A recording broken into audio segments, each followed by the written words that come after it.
नमस्कार। आज के क्लास में हम लोग धर्म दर्शन जो स्नातक भाग 3 का सिलेबस है, उसमें एक पेपर आपको धर्म दर्शन के रूप में पढ़ना है। धर्म दर्शन के बारे में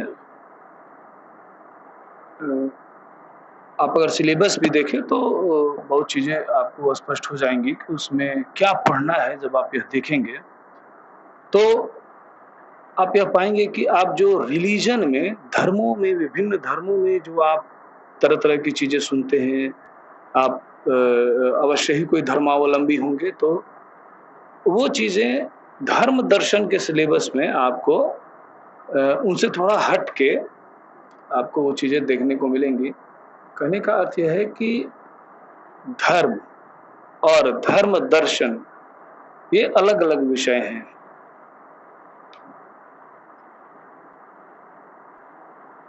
अब यह प्रश्न उठता है कि रिलीजन और फिलॉसफी ऑफ रिलीजन यानी कि धर्म और धर्म दर्शन में क्या अंतर है?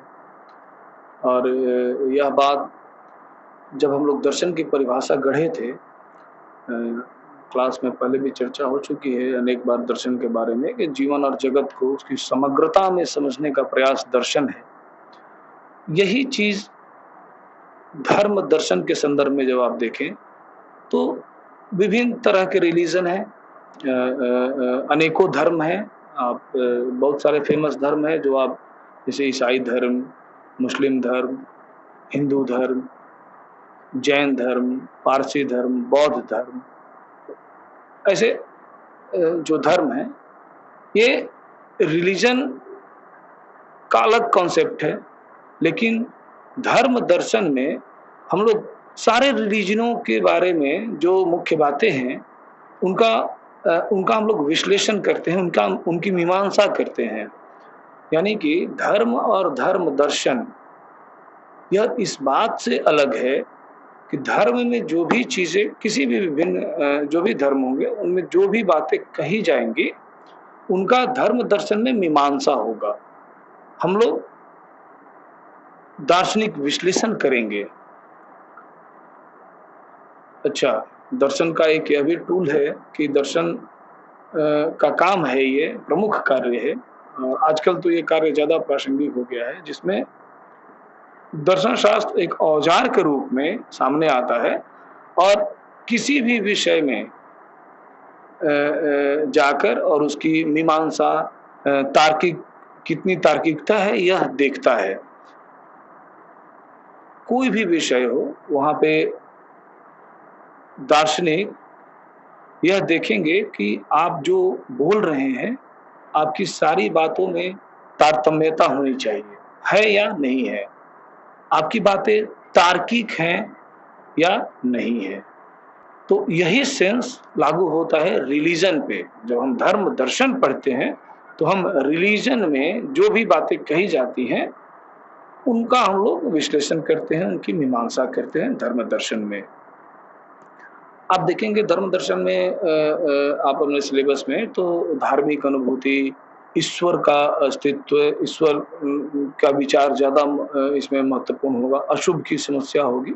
तो जो इसका सिलेबस ही धर्म दर्शन का कार्य बतलाएगा। इसका जो भी पाठ्यक्रम है, अगर आप उसको ध्यान से देखेंगे तो आपके सामने धर्म दर्शन का स्वरूप आपको आ जाएगा, जो कि बहुत हद तक आप धर्म दर्शन का कार्य क्या है, कैसे ये रिलीजन से अलग होकर एक निष्पक्ष स्वतंत्र मीमांसा की बात होगी, वो आप पाठ्यक्रम देख के भी समझ सकते हैं, जिसमें विभिन्न धर्मों में भी ईश्वर की बात की गई है। लेकिन धर्म दर्शन में जब ईश्वर की बात की जाएगी, तो यहाँ पे ईश्वर के लिए विभिन्न धर्मों में क्या-क्या बातें की गई, उनकी तार्किक समीक्षा की जाएगी।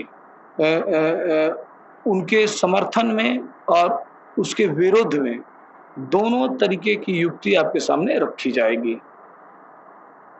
ईश्वर का स्वरूप क्या है, ईश्वर की संख्या कितनी है, ईश्वर का कार्य क्या है, ईश्वर के गुण क्या हैं, इन सारे चीज़ों पे धर्म दर्शन पूर्ण समीक्षा, पूर्ण मीमांसा करता है। धार्मिक चेतना क्या है?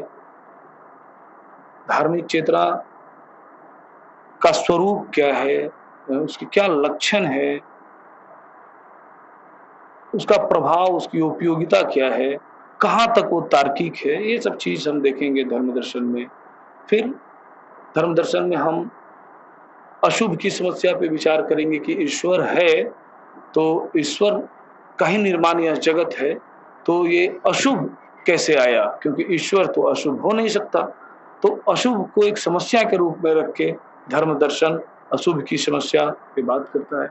और आप जब थोड़ा और समकालीन समय में धर्म दर्शन को जब देखेंगे, तो धर्म दर्शन धार्मिक भाषा पे अपनी पकड़ बनाता है और धार्मिक भाषा का विश्लेषण करता है कि धर्म दर्शन में जो भी शब्द हैं, उसका जो मुख्य शब्द है, जो भी धार्मिक भाषा में हम कहते हैं, उसका विश्लेषण धर्म दर्शन का पाठ्यक्रम होता है, धर्म दर्शन का वो कार्य होता है कि विभिन्न धर्मों में जो भी बातें कही जा रही हों, उनमें जो मुख्य बातें हैं, उनको उठा के उनका विश्लेषण किया जाए। तो धार्मिक भाषा भी हम लोग धर्म दर्शन में पढ़ते हैं।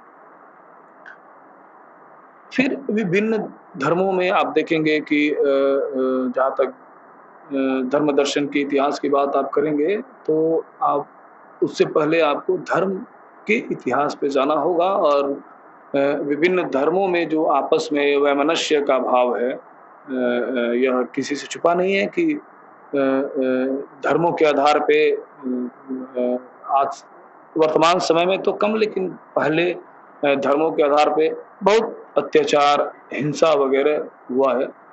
तो यह आवश्यक हो जाता है, धर्म दर्शन की भूमिका यहाँ पे बहुत अनिवार्य, प्रासंगिक और आवश्यक है कि वो विभिन्न धर्म जो अपने धर्म को श्रेष्ठ साबित करने में लगे हैं, धर्म दर्शन उनकी मीमांसा करेगा और यह बताने का प्रयास करेगा कि श्रेष्ठता शब्द का क्या अर्थ होना चाहिए और कैसे एक ही ईश्वर जब सारे लोगों का निर्माण करता है, तो भेदभाव कैसा, श्रेष्ठता कैसी, यह बताने का प्रयास धर्म दर्शन का होता है। धर्म दर्शन इसीलिए प्रासंगिक है कि यह विभिन्न धर्मों में जो बातें तार्किक नहीं है, उनको दुनिया के सामने रखता है कि आप ये जो बात कर रहे हैं, आस्था और विश्वास पे भी धर्म दर्शन चर्चा करता है कि आस्था का स्वरूप या विश्वास का स्वरूप क्या होना चाहिए। विश्वास, कहीं अंधविश्वास को विश्वास नहीं मानना चाहिए। तो विश्वास की भी मीमांसा धर्म दर्शन में होगी कि अगर आप किसी धर्म के धर्मावलंबी हैं और आप विश्वास करते हैं, आस्था करते हैं, तो आपको यह ध्यान रखना होगा और यह ध्यान दिलाने का कार्य धर्म दर्शन करेगा कि कहीं आपका वो विश्वास अंधविश्वास में ना परिणत हो जाए। यानी कि जो तार्किकता की कसौटी है, वो धर्म दर्शन अपनाए रहता है और इसके कारण यह आज बहुत ही प्रासंगिक हो गया है कि धर्म दर्शन विभिन्न धर्मों में जाकर उनके अंदर की जो बातें हैं, उनके धर्म के अंदर जो बात है, उसमें तार्किकता की कसौटी पे कसने का प्रयास करता है। फिर एक धर्म का दूसरे धर्म पे जो आरोप है, उसकी समीक्षा करता है, उसका मीमांसा करता है और यह दिखाता है कि वास्तव में धर्म का स्वरूप क्या होना चाहिए, धर्म का कार्य क्या होना चाहिए, धर्म की सीमा होनी चाहिए। आस्था, विश्वास, हर पहलुओं पे प्रकाश डालने का कार्य धर्म दर्शन में किया जाता है। अगली क्लास में हम लोग देखेंगे रिलीजन के आंतरिक और बाह्य पक्ष या रिलीजन क्या होता है और वो कैसे हम लोग वर्तमान समय में उसे समझते हैं और फिलोसफी ऑफ रिलीजन जो है वो किस तरफ, किस पक्ष पे ज़्यादा फोकस करता है और तमाम चीज़ों को या समानता को, विभिन्न धर्मों में जो समानता है उसे बताने का प्रयास कैसे करता है, ये हम लोग अगले क्लास में देखेंगे। धन्यवाद।